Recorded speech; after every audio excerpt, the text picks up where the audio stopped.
The fatal miscalculation. The Zarathian hegemony's war fleet hung in the void beyond Neptune like a swarm of metallic wasps, their angular ships casting shadows across the ice giant's pale blue surface. Commander Vexthor stood on the bridge of his flagship, the Decimator, studying the blue-green world that lay 8 astronomical units ahead. 3,000 warships waited for his command, each one capable of reducing a continent to molten glass.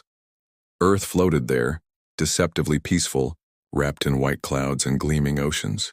To Vexthor's 6 eyes, it looked like countless other primitive worlds he had conquered in his 2-century career. The humans had achieved spaceflight barely 100 years ago. They possessed no energy shields, no quantum weaponry, no dimensional drives. By every metric the hegemony used to classify civilizations, Earth ranked as a level 2 threat at best. The communication console chimed. Another transmission from the humans. Vexthor's lieutenant, a younger Zarathian named Krell, looked up from his station. The mandibles around his mouth clicked nervously as he spoke. "Commander, the humans are transmitting again. They insist we acknowledge their warning." Vexthor's armored carapace rippled with amusement. In the 3 days since the fleet had entered the solar system, the humans had sent dozens of messages, each one more desperate than the last. Each one warning of consequences should the hegemony proceed with their invasion. It was almost endearing how they clung to hope. "Put it through," Vexthor commanded, settling into his command throne. The holographic display shimmered to life, revealing a human female in a black uniform. Her dark skin gleamed under harsh lighting, and her brown eyes held an intensity that Vexthor found curious. The translation matrix converted her words into the clicking language of the Zarathians. "Commander Vexthor of the Zarathian hegemony," the human said, her voice steady despite facing certain annihilation. "I am General Sarah Chen, Supreme Commander of Earth's United Defense Forces. This is our final warning. Turn your fleet around and leave our solar system immediately. You have 1 hour to begin your withdrawal." Vexthor's mandibles spread in what his species considered laughter. "General Chen, your bravery is admirable but foolish. We have conquered 200 worlds. Your planet's resources will serve the hegemony well, and your species will make adequate laborers in our mines.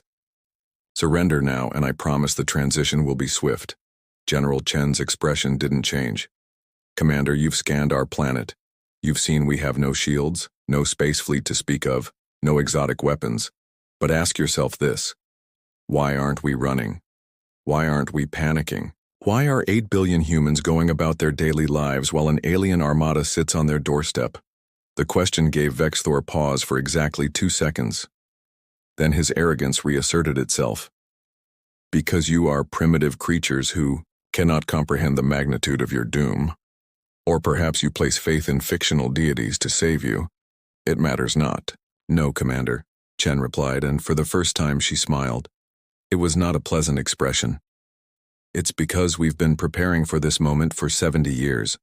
Ever since we detected your empire's first transmission, every nuclear reactor we built, every satellite we launched, every piece of infrastructure we created, it all had a second purpose.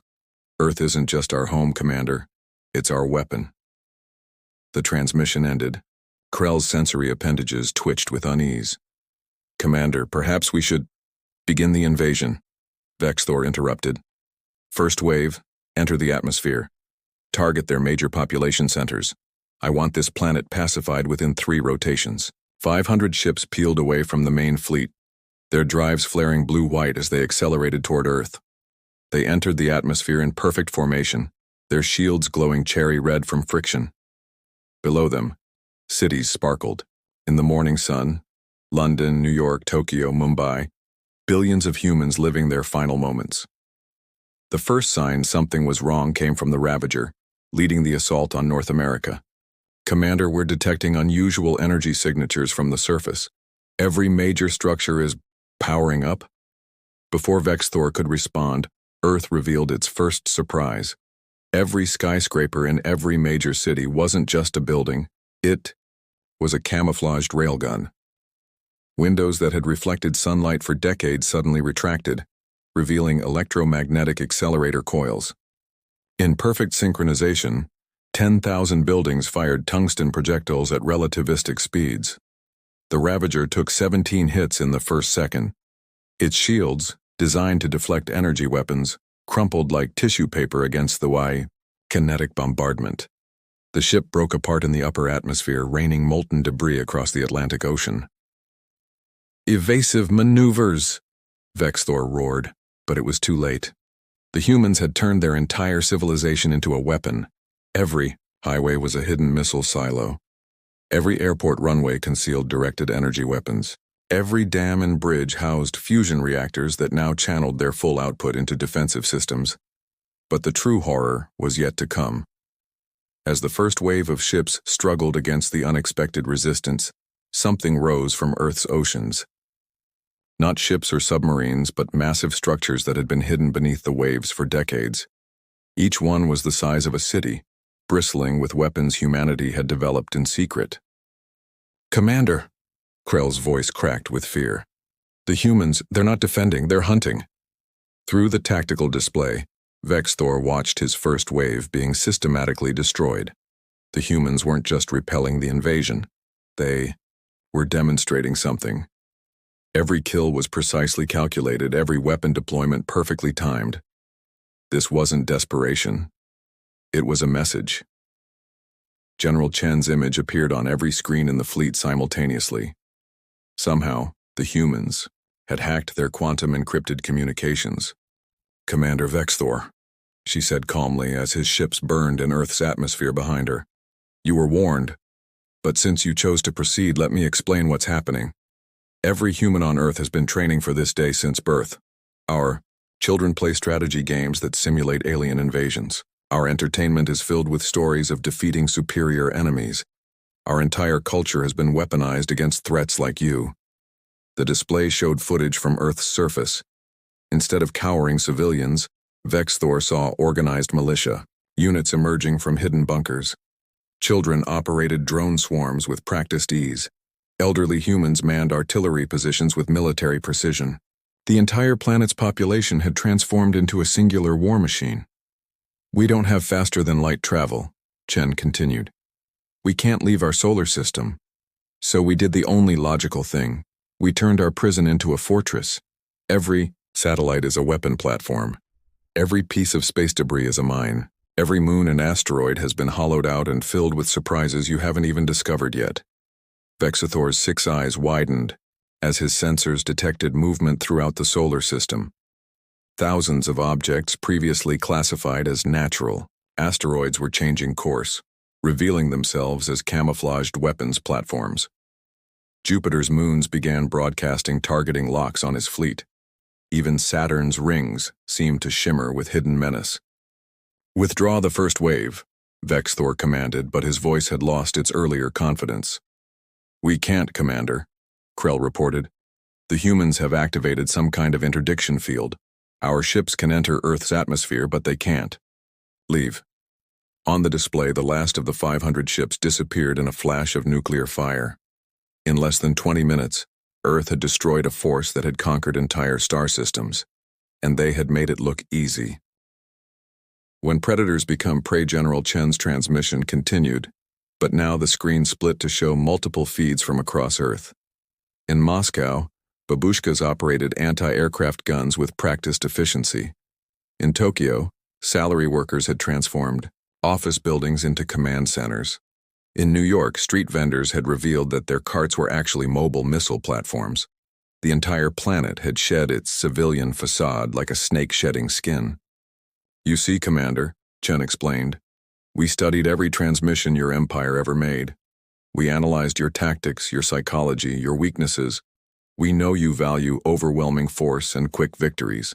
So we prepared a different kind of war, one where every human is a soldier, every building is a trap, and every moment you remain in our system increases your losses."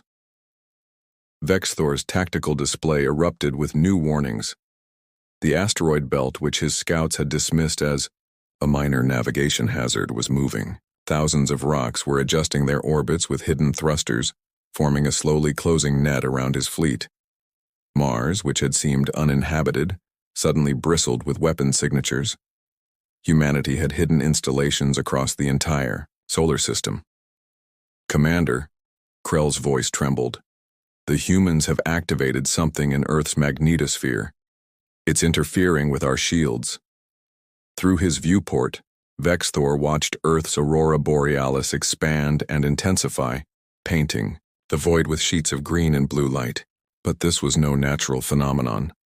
The humans had weaponized their planet's magnetic field, turning it into a massive electromagnetic pulse generator that pulsed in waves, each one degrading the hegemony's technology a little more. The real counterattack began with subtlety. Small objects, no bigger than a human fist, began attaching themselves to the hulls of Zarathian ships. They had been drifting in space, disguised as debris, powered down and invisible to sensors. Now they activated, boring through armor with molecular acid that the humans had developed specifically to counter Zarathian metallurgy. "They know our armor composition," Krell breathed in disbelief. "How could they know?" Chen answered as if she had heard him. 70 years ago, one of your scout ships passed through our system. It didn't stop, just scanned and moved on. But it left trace particles in its wake. We collected them, analyzed them, and reverse-engineered your technology. Every weakness, every vulnerability. We've had decades to find them all." The flagship shuddered as something impacted its hull. Through the internal sensors, Vexthor watched in horror as the molecular acid ate through 3 decks in seconds. Emergency force fields contained the breach, but similar impacts were occurring across his entire fleet. Then the humans revealed their masterstroke. Every piece of Earth's space junk, decades of discarded satellites, spent rocket stages, and orbital debris, suddenly came alive. They had all been Trojan horses, packed with weapons and waiting for activation. The cloud of debris that Earth had been criticized for by the Galactic Council was actually the largest minefield ever created. "All ships, emergency withdrawal," Vexthor commanded, his pride finally breaking against the reality of the situation. But as his fleet tried to retreat, they discovered the trap's final component. The humans had deployed a gravitational interdiction field using technology that shouldn't have been possible for a Level 2 civilization. "How?" Vexthor demanded, turning to his science officer. The officer's multiple eyes were wide with shock. "They're using their sun, Commander. They've deployed a network of satellites that manipulate solar gravity waves. It's crude, energy inefficient, and probably shortening their star's life by millions of years. No rational species would... We're not rational." General Chen interrupted, her image now showing her standing in what appeared to be a massive underground command center. Behind her, thousands of humans worked at stations coordinating the planet's defense. "We're humans. We're the species that split the atom before we had computers. We went to our moon using slide rules and determination. We poisoned our own atmosphere to build industry, then figured out how to fix it later. Rational was never our strong suit, but survival? That's our specialty." The interdiction field meant the hegemony fleet could only leave at sublight speeds. What should have been a quick jump to safety would now take days of conventional travel, all while under constant attack from humanity's hidden weapons. As if to emphasize the point, Jupiter's great red spot suddenly erupted with energy. The storm, which had raged for centuries, wasn't natural at all. It was camouflage for the largest particle weapon ever constructed. The beam that lanced out was visible across the solar system, a column of brilliant white light that carved through 12 Zarathian cruisers before Vexthor's fleet could react. "You turned a gas giant into a weapon?" Vexthor's disbelief was absolute. "We turned everything into a weapon," Chen replied. "Every planet, every moon, every asteroid. Did you think we spent the last 70 years just watching the stars? We knew you were coming. The Galactic Council's non-interference policy meant we were on our own. So we got creative." The creativity Chen spoke of became horrifyingly apparent as the battle continued. Swarms of drones, each no larger than a human child, erupted from Earth's atmosphere. They moved with perfect coordination, using tactics derived from the behavior of Earth's insects. They attached to Zarathian ships like parasites, overwhelming point defenses through sheer numbers. Inside the drones was something worse than explosives, They carried biological weapons specifically designed to consume Zerathian. Organic technology. Within minutes of attachment, ships began to literally dissolve as the engineered bacteria ate through bioneural circuits and organic processors. "They're using our own biology against us," Krell reported, his voice pitched high with fear. "Commander, at this rate, we'll lose half the fleet before we can reach the system's edge." Vexthor's mind raced. In 200 years of conquest, he had never encountered anything like this. Every species had fought conventionally, meeting strength with strength. But the humans had turned their weaknesses into advantages, their limitations into weapons. A new alert screamed across his console. Earth's moon was moving. Not quickly, but definitely moving. The humans had installed massive engines on their natural satellite, turning it into a 3 trillion-ton battering ram. If it impacted his fleet at even a fraction of light speed, the devastation would be absolute. "You're insane," Vexthor transmitted to Chen. "You'd destroy your own moon to stop us?" Chen's expression was serene. "Commander, we've already identified 17 other suitable asteroids we can capture to replace it. The moon is just mass to us now. But to you, its doom approaching at 2% the speed of light." The mathematics were undeniable. The moon would intercept the fleet's evacuation trajectory in 6 hours. They could alter course, but that would add days to their escape. Days under constant attack from humanity's endless arsenal. "Commander," a new voice spoke from the communication system. It was male, older, with a gravelly quality that suggested decades of command.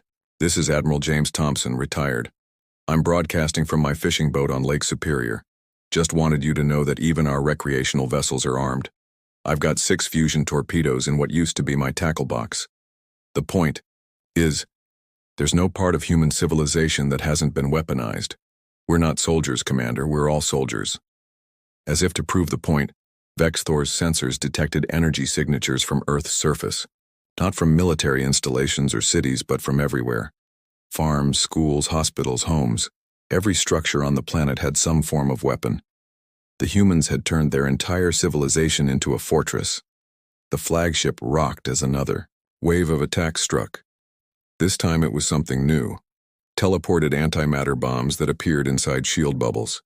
The technology was wasteful, requiring enormous energy to transport even small amounts of antimatter, but the humans apparently had energy to spare. "How many redundant power systems did you build?" Vexthor asked Chen, genuinely curious despite his situation. "Every volcano is a geothermal plant," Chen replied. "Every river is a hydroelectric dam. Every desert is a solar farm. We even tap energy from our planet's rotation. We turned Earth into the most energy-rich world in the galaxy, all to power our defenses." The battle had become a rout. Zerathian ships fled in disorder, abandoning formation in their desperation to escape. But the humans' weapons pursued relentlessly. Swarms of drones, volleys of relativistic projectiles, and exotic energy weapons that defied conventional understanding. As his own flagship shuddered under another impact, Vexthor made a decision that would have been unthinkable hours ago. "All ships, emergency broadcast, surrender, we surrender." The attack stopped immediately. Every weapon, every drone, every defensive system went silent simultaneously. The level of control the humans demonstrated was perhaps more terrifying than the weapons themselves. General Chen appeared on the screen again. "Commander Vexthor, your surrender is accepted. You and your fleet will be escorted out of our solar system. But first, you're going to do something for us." "What?" Vexthor asked, defeated. "You're going to broadcast to the entire galaxy what happened here. Every detail, every weapon, every loss. We want everyone to know that Earth is off limits. We can't leave our solar system, but anyone who enters it uninvited won't leave either." Vexthor's pride warred with his survival instinct. But looking at his tactical display, seeing barely a third of his fleet still functional, he knew he had no choice. "It will be done." "Good," Chen said. Then her expression softened slightly. "Commander, we're not monsters. We didn't want this fight. We just wanted to be left alone. Your empire forced our hand." As the battered Zerathian fleet began its long journey to the system's edge, escorted by swarms of human drones, Vexthor reflected on the impossibility of what had happened. A species that couldn't achieve faster than light travel had defeated the galaxy's most powerful empire. They had done it not through superior technology, but through determination, preparation, and the willingness to transform their entire world into a weapon. The broadcast he would make would echo through the galaxy for millennia. Earth, the fortress. World. Earth, the unconquerable.